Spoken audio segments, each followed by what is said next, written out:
Hello. Good morning. How are you doing?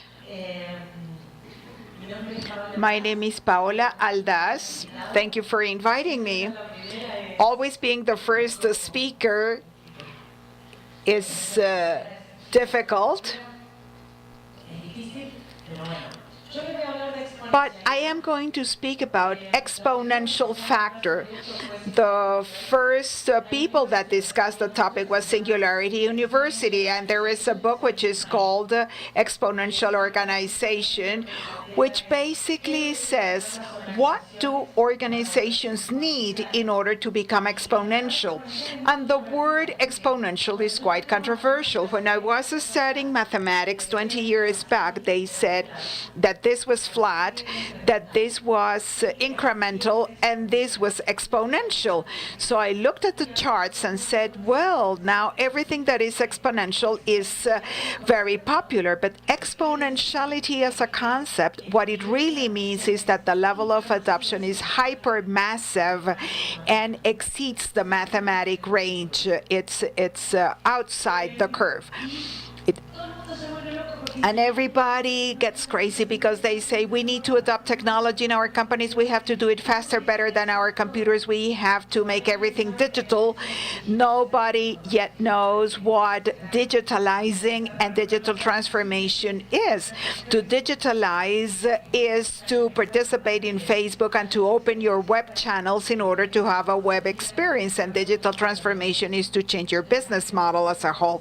So this is a very confusing difference. And the most important factor, do you know which is the most important factor in exponentiality? The human being. The only thing that today, tomorrow, and always will change the life of companies and people in digital anthropology are people. And everybody is wondering whether they are doing the right thing. They have to use more technology. Why am I doing what I am doing? Maybe I should move faster or slower. How should I behave? And I say all of these because from the anthropological point of view, I have two kids, one 17 and one is 14 years old. I have been living in Colombia for 7 years, and those generations teach us. And you look at that when anthropologically we were not born for the younger generations to teach us. We are not ready for that. So at a dinner, one of my kids said, Mommy, tomorrow I will have a very difficult experience to understand the disease. No, I mean here in Colombia, it's 70 degrees below zero, and I didn't have time to Google that expression. And they said, you don't understand what I am saying. Can you imagine if I said that to my mother? I mean, my mother will give me a blow, and we are not ready for the new generations to teach us. And that is the first disruptive action we have to accept, because the problem is not with the millennials or centennials, it's for all of us who are older than 35. And the question of technology makes you feel somehow that you are losing control of your life. I run every day. I am a marathon runner, and I am constantly being told, well, you are doing not very well. This is 1 minute more. So you are losing control of your life. Am I doing it right? Will I become obsolete? When will I be obsolete? And we lose control of our lives, and we lose control because technology just wiped us. And in some things we were doing good, but other things we were not doing very good. And let me tell you a story I just shared with another speaker 3 weeks ago. 3 weeks ago, I was giving a lecture, and they gave me a present, the Alexa Echo in English. Of course, I was not able to connect Uber, Spotify, etc., but I connected to YouTube. So I said to my children, let's try this. And we used it mainly to read books, to look for songs. I used it to cook because I am a very poor cook. so maybe I could improve my capabilities in cooking. And one of my children said, Alexa, I want to find this song. And he starts telling her, and Alexa said, I don't understand. And he got mad at her, and he scolded her. And Alexa told him, don't use bad words with me. And I said, well, this stupid girl is going to take my place. They don't need me anymore because Alexa is already educating them. So later on, Alexa found the song, and after she found the song, my son said, oh, Alexa, I love you. And she replied back, oh, you are so sweet. You are the best. I love you. And I said, well, turn off that Alexa thing. I have to reconfigure the education at home. But this is something that is already living within our homes. So there are two ways to face this reality of losing the control. Either we accept it or we adapt. And these are the two conclusions of disruption. There are two ways to adopt a new behavior into your life, by adoption or by adaptation. Adaptation is the Darwin method. If the roof falls on us and we all start running out, it's survival of the fittest. And if the government says everything is digital, we will complain, but we'll have to adapt. So adoption is a voluntary behavior. You must accept it. I recommend you to try to incorporate your new behaviors by adoption rather than adaptation, because in adaptation the human being suffers, whilst adoption is a voluntary action. And this picture is, if my grandmother was alive and I told her, today we have OCD and panic attacks, she will give me a blow. She would say, no, go and work and enjoy your life. And today, technology gives us so much information that we have a lot of problems because of many things. And we have problems because in the last 3 years, many paradigms are being broken. And let me just give you an example. Do you know what this is? This is a hamburger. But do you think it's beef? No, it's not beef. It's, well, Mr. Bill Gates and Richard Branson have a company. They already set up 6 restaurants in Europe, and this is lab meat. I am an Argentinian. I mean, it's terrible for me. I'm thinking about the cows, and I don't like this synthetic meat. But a lot of paradigms are being changed. 10 years ago, I was working in Disney and Coca-Cola, the two most loved brands. Today, 7 of the most loved brands are technology: Google, Apple. Our love has changed. Now, looking at a puppy or a baby, we don't know which one do we love more. So technology is making us improve our quality of life, but they are not just relevant, but they are also useful.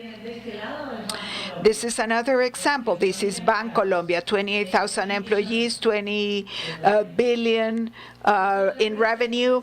This other company is Tencent, 54,000 employees and 1 billion. Who is more efficient? Who is more efficient? Let me ask you. Obviously, Tencent. And why are they more efficient? Because in one single platform, they were able to launch and to do everything. What are we doing here in Colombia? I feel myself a Colombian now after 6 years living here. We generate apps, proprietary technologies. We invest a lot of things in the insurance industry, in the financial industry, and we think we are great at developing our own things. We think we can beat Amazon. So these The final message I want to give you is don't reinvent the wheel, because there are people that do it much better. So it's like David Ricardo's theory. We all studied that theory in economics. If somebody does something better than myself, I don't do it, I just copy. So what's the message? Today, the world is based on platforms. It's not standalone. I am going to fight alone against everything. I'm going to develop my own app. I'm going to buy my marketplace. I'm going to be the best omni-channel. That's not possible. There are many companies that do it better.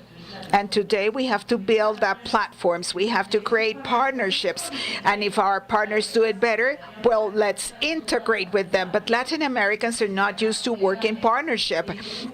So they say, well, this process will take a long time with compliance and contracts and so on and so forth. So since there is no expertise, it's a very painful experience, and it takes you 13 months to sign a contract, while the others do it in just a matter of minutes. So this is another interesting point. I know you have heard about this story. The human being is incredible, because when something is very relevant, utilitarian for their life and becomes their lifestyle, they think that they had always have it. So let me ask you, for how long have we had the mobile phone? Oh, a long time ago. No. I had the old phone, so it's not that a long time. But do you know how we adapted so fast? Because the speed of change is greater than the ability we have to adapt ourselves. So do you think that the Nokia that was published in Harvard Business Review in the McKinsey quarter, which was, he was one of the most powerful guys in the world, was he an idiot? No, of course not. Simply, he didn't realize that behaviors could change exponentially with functionality. Do you think that the Kodak guy was also dumb, that he did not think about Instagram and all the rest? No, of course not. But the speed of change swiped him. And when you are working for a company, many times we are too egocentric, and we say, well, I can sit down with lots of CEOs in this country, and they always end up saying, Paulita, do you know how long will this take to come to life? Well, maybe it's a long time, but maybe it's not. Maybe it's around the corner, and they don't see it. These people didn't see the changes coming. Everything was digitalized. The music model changed. We are no longer buying CDs. We are no longer buying cassettes. But since human beings move forward, they forget about changes. A company such as Nokia, that used to have a value of 150 billion, last year 19 billion, and they are reconfiguring their business model. So they lost a lot of capital.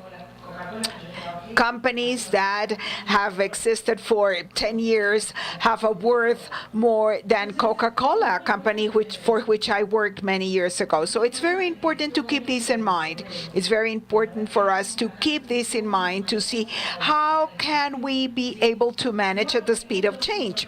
And the most important point, which do you think is changing the world? Machines? Well, this is Steve Jobs. It's the human factor which changes. Human factor changes companies. People change companies. Obviously, it's not just one person. Everybody knows Steve Jobs, but Steve Jobs had very interesting brains in his team. He couldn't do it alone. But it's the human factor and the combination of human factors that changes exponentially. So definitely it's a cultural thing. It's very important. And I love this picture because I love Stark. I am not going to give you the spoiler of the last film, but we will all be able to become Stark. Why? Because technology is now democratized. The United States 3 months ago launched a new LG TV set that you can roll up and put it in your pocket or in your purse, and it connects to every every device, and it will take a very short time to disseminate it and to make it very popular. At the same time it took to mobile phones. When the product life cycle ends, we will have that new technology and we will have access to it. My kids go to the Nueva Granada school, and last year I was invited to listen to a geography class, and the geography class was with augmented reality. So I said, well, I am feeling really old. So I said, well, I'm Argentinian on top of that. So I said, well, this is very strange. First of all, I felt very old, and then I said how my son was learning geography. They were placing groups of people, Chinese and other people, and the machine itself said, no, that is not possible, otherwise the world would have been different. So it's totally different world. So that wowed me. So this is something available now. And you will tell me, well, it's the Nueva Granada school, which is very, very top of the line. No, but it's already here, and it will become streamlined. So everything democratizes, everything becomes generalized. And the important message for all of you is that not being digital is equal to suicide.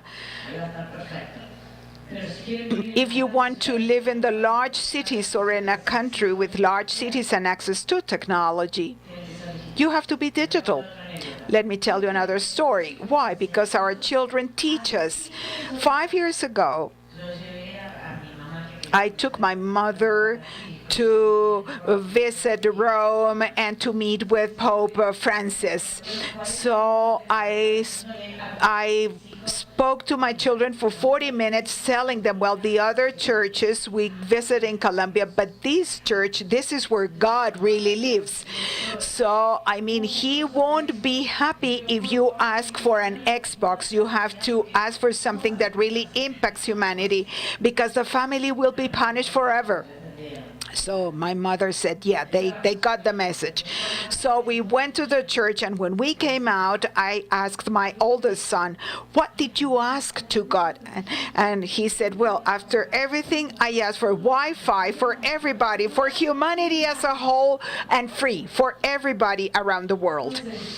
So when there is no Wi-Fi at home, it's the worst day of my life. They don't care about food, they don't care about music. And Wi-Fi here is never enough. 20 megas is nothing. So today, if you are not digital, you don't have access. There is a project with Google and Amazon, which is called Project Loom, where probably in 3 years' time, we will be fully connected.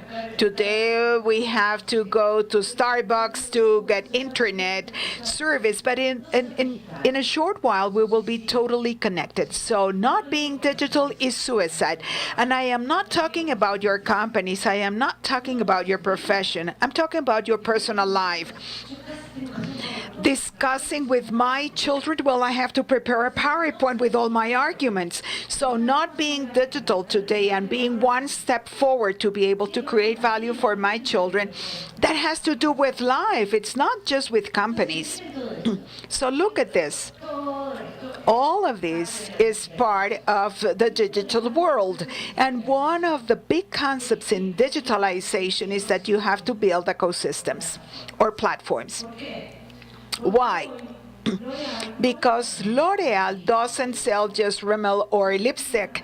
They have a platform that you can download in an app. You take a picture with high quality pixels, and you can try your hair dye, the color of your eyelashes. So it's a total ecosystem. Do you think I will prefer other brand rather than L'Oreal that doesn't show me exactly how I will look with their products in real time? So digitalization nowadays has to do with experience. Digitalization generates experiences, and that's wonderful, because the human being, learns by experience. If I don't tell anecdotes, I just experience bungee jumping, you won't be able to learn about it if you don't experience it. And you learn through your senses. The brands that develop ecosystems are developing experiences. And your product, of course, has to be perfect. Your experience after you have the wonderful product is something you build later on. And after you build that wonderful product, that wonderful experience, you will have the human experience, and that will become part of your lifestyle. Why do I say this? Because many companies nowadays are fixing the UX, trying to generate experience when UX is bad. If I am going to travel, which do you think is the minimum basic product if you are traveling? If you say that the flight leaves at 9, which is the minimum basic product, well, that it is on time. If my seat is 7C, it should be 7C. When you don't have that fixed, I don't care whether you serve wine or not, just to palliate 1 hour of delay. So be careful with digitalization because it has a path. First, UX, which is the minimum viable product, and then CX, which is the customer experience. The CX, I start building interaction experiences when the product is perfect, flawless. And then I do human X, HX, which means I start generating human experiences, and that starts to become part of your lifestyle. First, you create the habit, and finally, you develop your lifestyle. And I wanted to show you this example, which is well known to most of you. Do you think that Gillette said, no, no other company is going to throw me out of the market? But they took away 60% of the market in 9 months. How did they do it? Digitalizing. And I said, why do I have to pay Gillette's price? They democratize it, and they are selling it online. Do you think that Gillette saw that? Yes. It's been doing it for many years, and it's a product. It's not an iPhone, which is a device. It's something you use every day. It meets a need. So be careful, because this type of thing can happen from one day to the other. Who uses totally digital media? Okay, yes, okay. It's in the oven door. Okay. Today, according to the gurus, there's two types of organizations. The first ones, which are called legacy, many employees, many years, profits at all cost, because since there's competition to democratize the market, everybody's losing revenue, so they have to accommodate. So they say, no, let's focus on revenues, let's focus on profit, let's not lose it. But they're going to lose it. They're going to lose it anyway. That's obvious. They're old players, existing categories, existing needs. Second level, the digital ones, or the ones that are digital now. What difference is there with the legacy? Much less infrastructure, many less cost, much less people, technology at the service of the client, because the core is the person, while in the legacy, the core is, oh, let's keep this business no matter what it takes. And they think of brilliant ideas that are absolutely ancient. This second level is new players, but who meet the same needs than the legacy. So they don't have to create new things. All they have to do is do it better than legacy, and technology does it better. And the third level, which is not the one that we will deal with here, which is another level of companies which are Amazons and Rappies with different platforms, but they evaluate brand value, future projection, etc. These ones up here, the Rappi or Amazon, all those, they lose money, but they have a set of users that is incredible. So what is better? Legacy, which becomes like an elephant, digital, where the speed is times 10 or 100, or Amazon, which is times 100 and it's for a lifetime. A decision. So disruption is everywhere. It doesn't apply only to 10 cents and to Amazons. Today we have it everywhere. It has changed over the past years. The development of trends cannot be done at looking at 10 years. 1 year, 18 months, 1 year. And that's it. And everything is going to be 0101010101 because everything that can be automated is going to be automated. What do you want a customer care center, which is costs a lot, but today you call women's hospital and you dial over the web and you don't want a lady saying, "Hey, Mrs. Paola, remind you of your appointment tomorrow." No, no, no. It's gonna be confirmed over your mobile. My 17-year-old son wants to study data science. In my time, that didn't exist. There's going to be other jobs. We're not going to be left without jobs. And we're all going to have to adapt. And I'm going to tell you the 10 commandments of cultural disruption. But before that, I want to give you a very important definition about culture. Anthropologically speaking, a human being feels happy when they have habits, when they repeat behaviors, because that alleviates them. When they live in chaos, this alleviates them. In nursery, they always sing the same song every single day. Why? Because it gives them peace of mind, because they know what is going to happen. We don't know what is going to happen, so that has got us very stressed. When you repeat a conduct during 30 days or 40 days, it becomes a habit. And when that behavior is exhibited by a group, it's a pattern of conduct. When it's done by a society, it's called culture. That's why old people say, "Oh, this is cultural." Of course it's cultural, because these are habits transmitted from generation to generation. And the habit inside has three things. It's got a motivation, which can be seen through signs. It's got a routine, which is something that is repeated, and it's got a reward.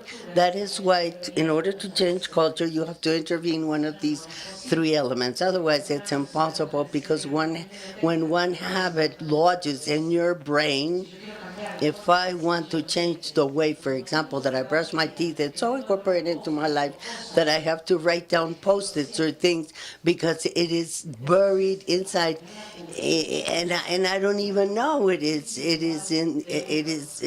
I'm not aware of it. I have to intervene the routine or the reward or the motivation. So a good part of the exponentiality has to do with how you have to change yourself and the company. So first commandment.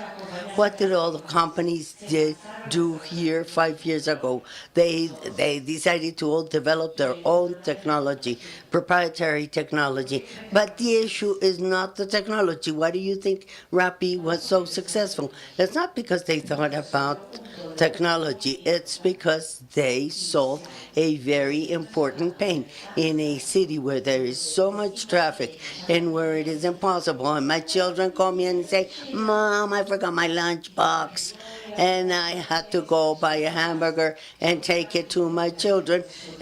To have Rappi take it to them, that solved a pain. It's not the technology what made the company successful. It's the ability that the company has of anthropologically understanding a human being and solving a problem. These technologies, these companies are called Alfreds. They're like Batman's Alfred at home. This is wonderful. They take care of us all day long. So first commandment, first look at people. Don't do what all financial companies do, which is the CEO or the country manager says, oh, I thought of an idea. Who are you to think about ideas? Look at people. Look at how people behave. You cannot think of anything behind a presentation done by Nielsen. That was the success of all these companies. And this is very important. The example I'm going to give you. Tencent, for example, generates $30,000 in 30 seconds. Who's got that capacity here? Nobody. Why can't they do it? Because of the technology. The technology. So think about the pain that people are experiencing.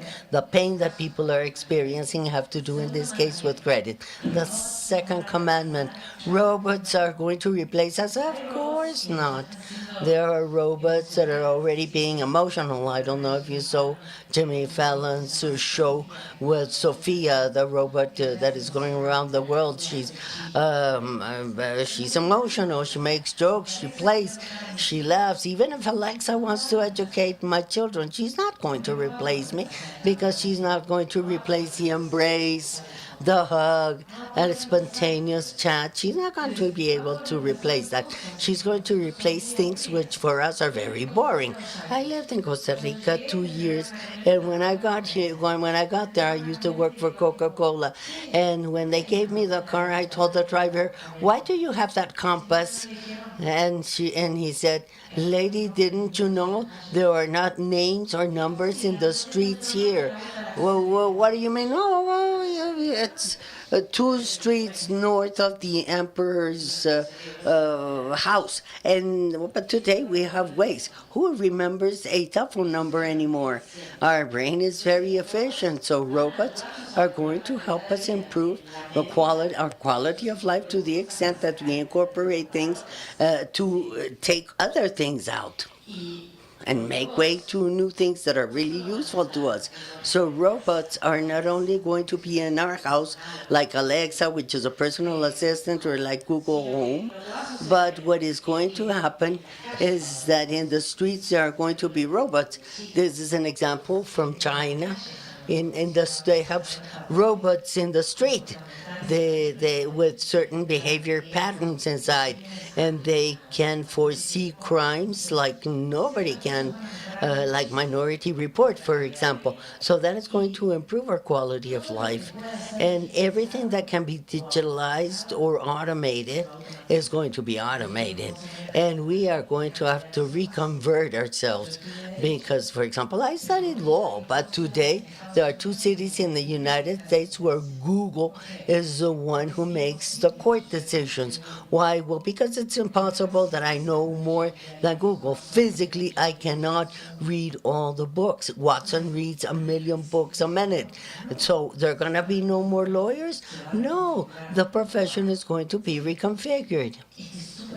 This one is very important.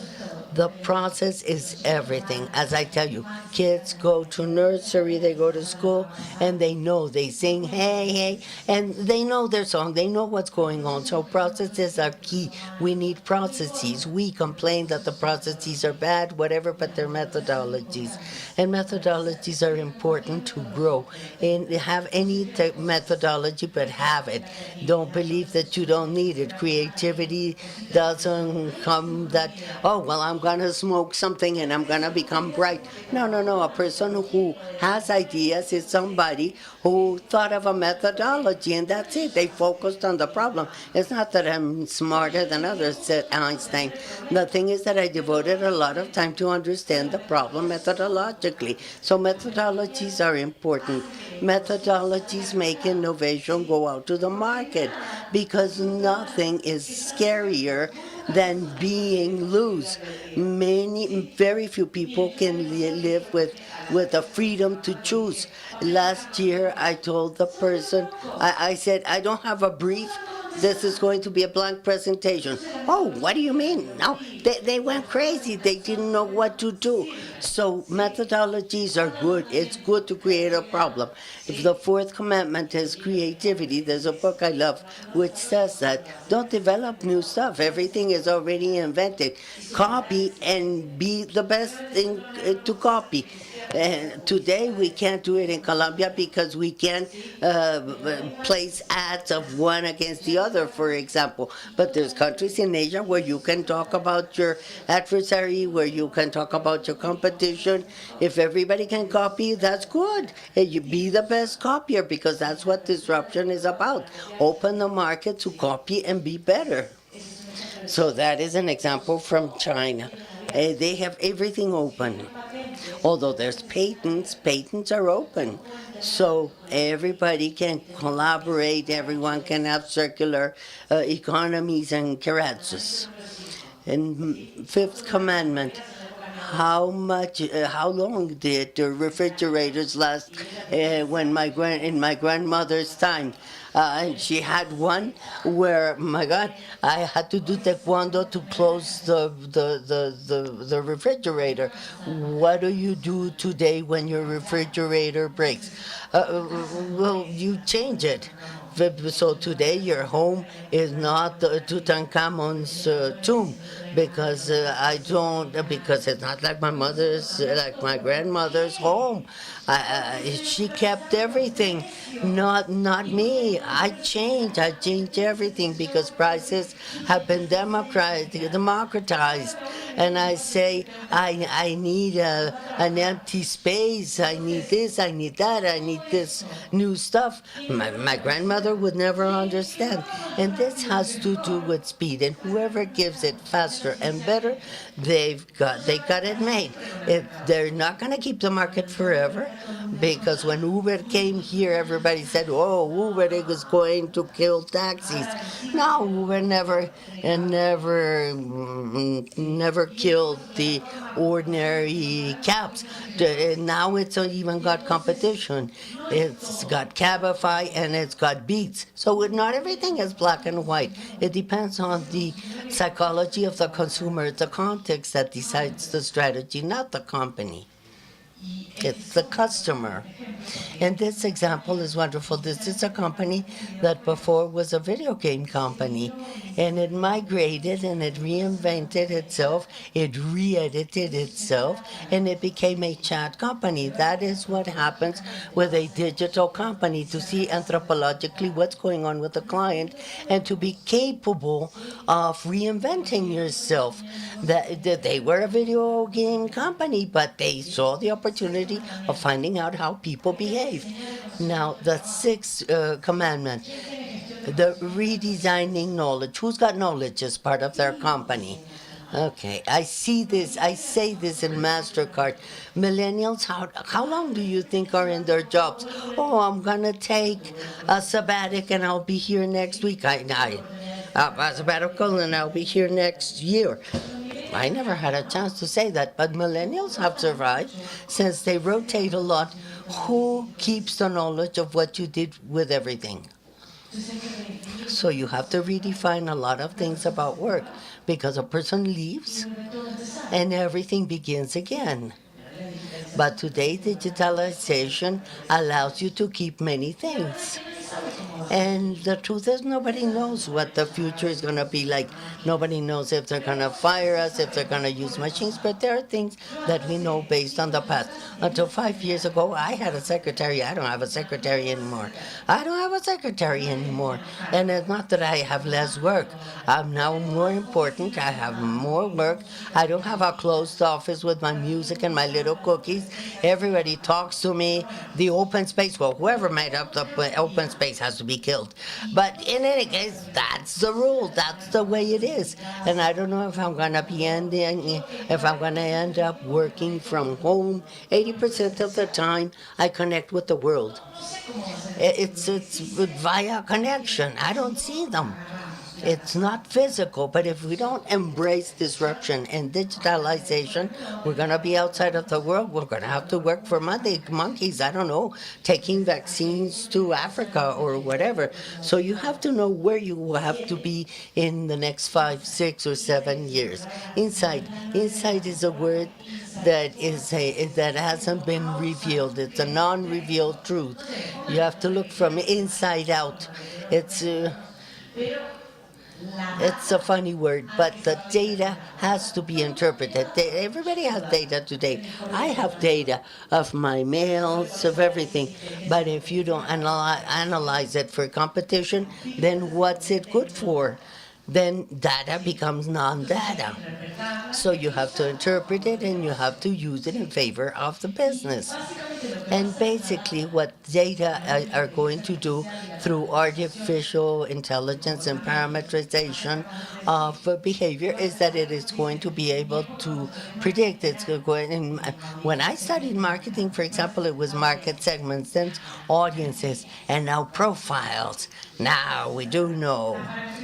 Parameterization of the data allows you to profile people, profile behavior, know what people are going to accept, what they aren't, what they're going to buy in the future, and what not. Okay, eighth commandment, yes, because I'm left with a minute. Surviving is not enough today. You have to be outstanding. You have to differ from others. You have to be different, but you need a platform.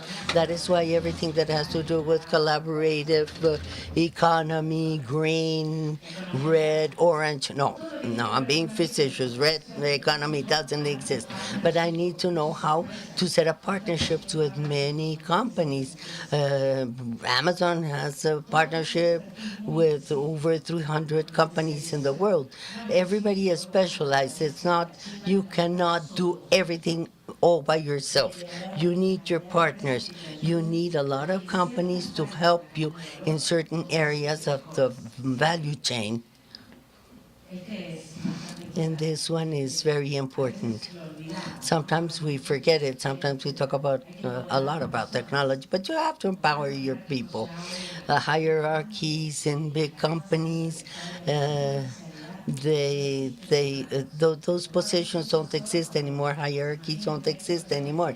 Imagine 20 people making a decision and they don't. Then you pull wreck. But that's the only case in which being a boss is useful. When I started working in Coca-Cola in Costa Rica, people were 10 years older than me, and they were all men. Can you imagine? With a bottle company like FEMSA, Mexican FEMSA. But today it doesn't matter. A person can have an incredible intelligence at 23 years old or 19 or 17. And it's not because you're older or more full of talent. Everybody has to look for a purpose in life. And so you have to empower people. Empowering has to do with letting them make decisions and make mistakes and use it as a learning experience and not as a mistake. Not many companies have taken this path. When sales go down, all rats run out. So it's a very big change that we have to make that has nothing to do with age or sex or the context. The context today doesn't exist. Today we're just punching, trying to adapt. And the 10th commandment, which is most important, is mindset. We have to change it. And it's not just with companies, it's with life. We have to change this approach culturally. If I want to convince my son not to write a thesis paper, graduation paper, because last year he said, "Oh, I have to write an essay about abortion." I never had that possibility. Abortion was a taboo issue. And if you want to live the world of today, you have to adapt. If I said yes or no, I was influencing him, right? I was biasing him. He had to come to his own conclusion, and I had to force him to work on it himself. I said, "Look at Coldplay. Coldplay not only sings folk. Uh, you have to. So today, the effort you have to do culturally to adapt to the world of today is huge, and it's not authoritarian in nature. It is big. It is inclusive, and you have to try to understand it. Why do you think that mindfulness and happiness and all those things are so much in vogue? Well, that's because it's contextual. That's because we need to make a change. Every X number of years, the world needs a hinge to make a change. Today, everything is connected in the world, and education is democratic. For my graduation paper, I had to go to a public library. Today, my children, with a click, have their paper done. So, well, climate change is the only change you're going to see. And now, when I say business as usual, they say, no, no, let's keep the business as usual. No, business as usual is not enough anymore because it's not going to give us the license to operate in the next 2 years, for example. And if he who does not innovate, business as usual is going to be the last Ford Falcon, the last Nokia. This is not enough anymore. Innovation is almost a must in the companies.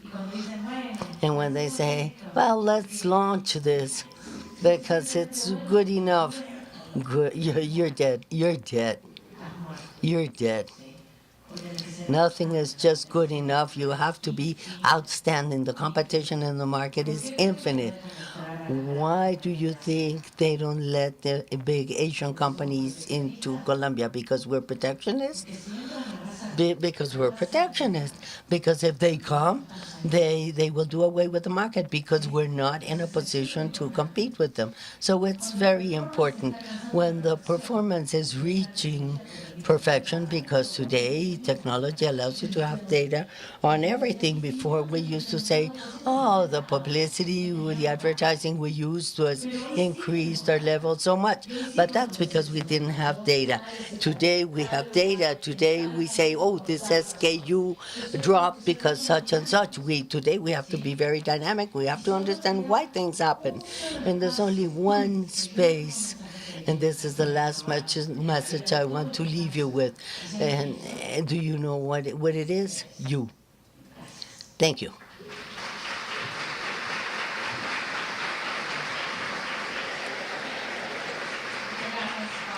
Thank you, Paola, for your presentation. We are now going to have some limited time for questions and answers. So I invite Jeanette to pass the microphone around for whoever has questions or comments for Paola about her conference. You can just raise your hand, say your full name and the company you come from, please. Welcome. You are more welcome. But please, I cannot go if somebody doesn't ask me a question. And oh, here there's a person who has a question. I remind you that you can follow us in our accounts in Twitter with hashtag make your comments and Insurtech 2019. Good morning. Good morning. I'm Juan Manuel Pereira from Colmena Seguros. Excellent conference. Thank you very much. Very motivating, very interesting. I have a question. How do you articulate that invitation to come out with a perfect product with the reality that if your product doesn't evolve and doesn't meet your client needs, you'll fail? Well, that's a very good question because generally what we evaluate the minimum viable product, but after some time. But Uber did not launch the Angel, the Pool, the Black, everything all at the same time because that's not reasonable. Because the latent need was just one thing. It was improve the service that the yellow cabs were offering. So the best one was the X. Then it realized that there were people who were willing to pay more for some white ones that are called black, but they're are white, and they migrated to that. And then they realized that Andres Carneres, for example, I'm just making this up, that that they always had accidents after Saturday. So they obviously created the angel, which is like a chosen driver for everybody who goes out partying. Your question is really very important. Do you think my grandmother had a cab that she didn't do like this and stop a car? In Argentina, there were taxis in the 70s. But what did they do? Well, first of all, it was 1 in a million, so they would kill each other for a cab, and then they would pay in cash. Do you think Uber is disruption? No, it's innovation, it's evolutional, evolving innovation, because the idea of improving transportation was already there. What they did was incorporate technology in the delivery, which was the last part of the value chain. So payment and georeferencing with a localized search. And that did a product that made up a product that was totally different from my grandmother's caps. Because what is the difference from an evolution from an evolution evolving from a disruptive evolution? Those that are disruptive create new conduct and behavior patterns, new habits. Chat was a new habit. It's not the same stuff like this. Hey, how are you doing? Yeah, I love you. Bye. Than a platform where I'm all the time online, and it even has its own language with emoticons. You don't have to say, honey, I love you. No, I send a heart, and that's it. That is a new pattern of behavior. What Uber did was evolve. And so, based on an MB1, it created an MB2 and then an MB4. And if the MB4 doesn't do well, I'll use the MB5. But first of all, you have to have one that runs well. Because first one, they said that it would be there in 2 minutes, and you had to pay it with a credit card. Now that's changed, and you can pay cash or with a credit card or with whatever. And once Uber paid the value chain, now you have Cabify and you have Beats. Does that answer your question?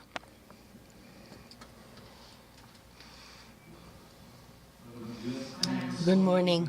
I'm Eric Ramirez from Tisri. I come from Mexico. You said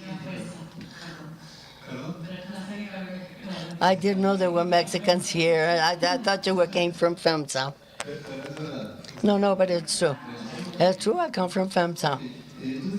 You were saying that before Disney and Coca-Cola were some of the most beloved companies, and soon technological companies become the most beloved.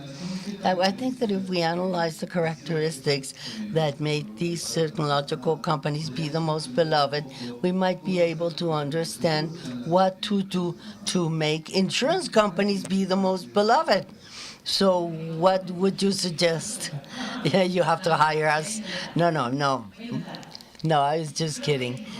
I think that the line of insurance, I worked with an insurance company that was called Herfield and Level Willis. Willis, the international one, the corporate in Argentina. And there I learned many things in that year that I worked for them. I learned that insurance is a negative need.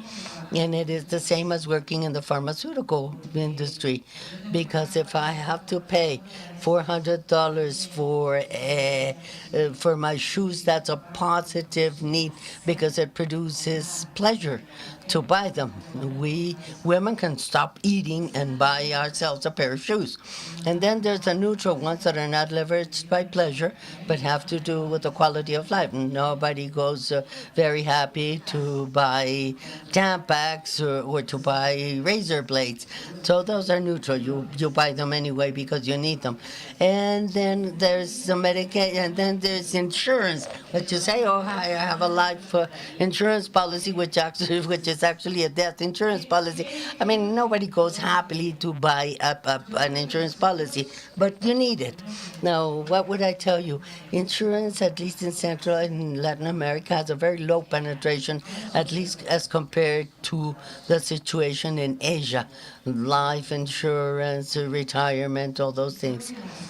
And I think that the reason is that people still don't see the value. People don't see the value. They see it as an expense. They look at it as something that is debited from the card every year or every month. And I think, well, yeah, we're not immortal. And there would have to be a way to create a minimum product that is viable, that is reasonably priced, that people don't see it as a sunk cost. Because, for example, I travel every week. And if something happens to me, my children, I would like to have my children protected. But the standards in the market are very limited. There is no insurance. There is no insurance like the one I need. And don't begin offering me insurance. It's too late. It's too late. What is technology for? In order to be able to profile people and to design the insurance that people really need. I dream of an insurance and financial industry where I can sit down and watch Netflix and say, I want like a certain like a list of options, and I'll say I want this insurance and invent it and customize it. Today there's 4D impression. Today in Germany they're printing cars, they're printing BMWs, and why can't you design a series of variables that people will be interested in? People can choose their own combo. People can choose their insurance, not the one that you want to sell, but the one that people